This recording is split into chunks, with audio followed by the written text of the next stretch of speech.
Hey, I'm Jenny. I am an associate pastor at the downtown campus. I've been here for 3 years now. When we first came, we were meeting in the school at the South Campus, and it was a beautiful setup there. We fell in love with it right away. My name is Brad Gay, my wife Colleen. We've been part of Willow Park Church since, say, around 2000. So, well, 24 years. It wasn't so bad when we actually leased the building. When we moved to actually renting back from the school district, it really turned into a church in the box type atmosphere.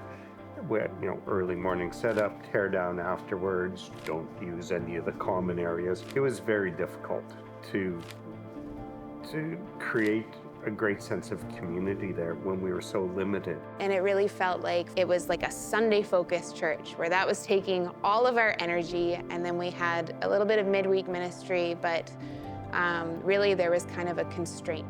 The whole thing started when we realized that the school district were now in a position where they wanted to only rent to us, and it was a very precarious arrangement. They could stop church whenever they wanted. So we started looking for a new building. For about a couple of years, we looked around and there was nothing. We actually looked at a church on Gordon, First Mennonite Church, to see whether they would be interested in renting to us. And at that time they said no. And so we really were praying hard, and we kept on looking at everything from vineyards. We were looking at horse riding domes. We were looking at everything and anything that we could meet in. And then we heard about the possibility that First Mennonite Church were selling.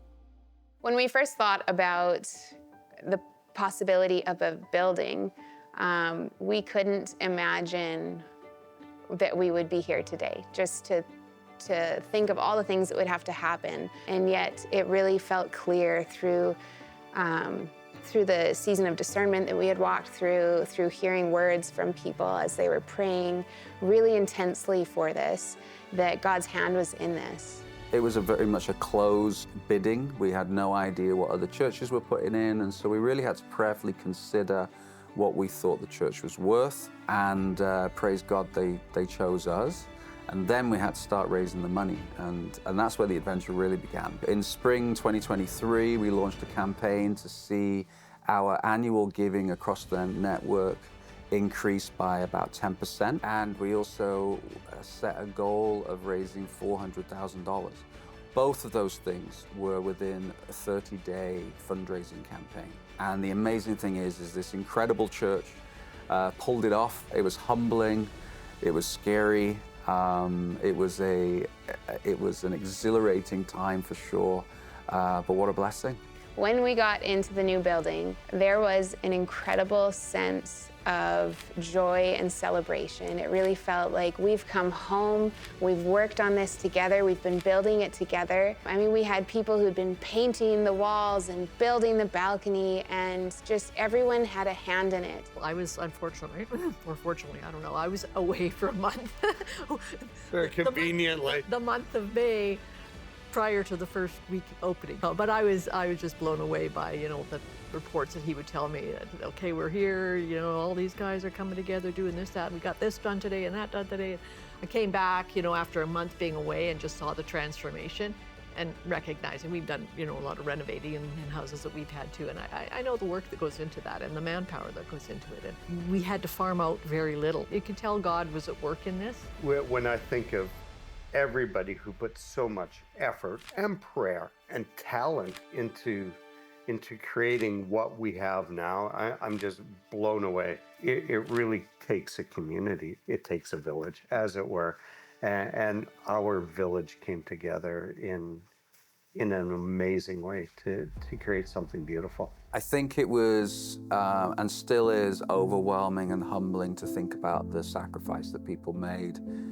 Financially, we had some amazing one-time gifts come in. Cheryl used to run down my hallway and into my office and say, so-and-so has given this, and it's just amazing. And I think in terms of the volunteer hours, just an enormous effort from people. Again, as a pastor, I'm just so grateful and proud of this church family. God is not finished with Willow Park downtown yet. There is a lot more coming, and I feel like he is only just getting started. I am so excited to be a part of it. I am so excited that we get to share this experience together as a community and walk through it together. It all comes down to faith. You have heard the story and the journey of how we managed to purchase the downtown building. It was a miracle. It was a moment in time where God allowed us and heard our prayers and provided a wonderful opportunity for our South community to move downtown and to start to minister and start to reach out in a significant part of our city that needs the good news of the gospel. I can only say a massive thank you to all of you across our church, from every campus, from every corner of our community, who engaged in this journey of faith to purchase this building. But it comes down to this. Why? It is a resource. That building is a resource, and it's a building that is a resource for one reason, that is to preach the gospel.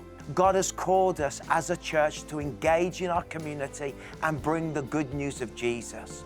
So we thank the Lord that He's given us this building. We thank the Lord that we overcame challenges, and we thank the Lord that He gave us this opportunity. So let's now believe for the future, and let's be expectant to see what God will do. He will continually surprise us.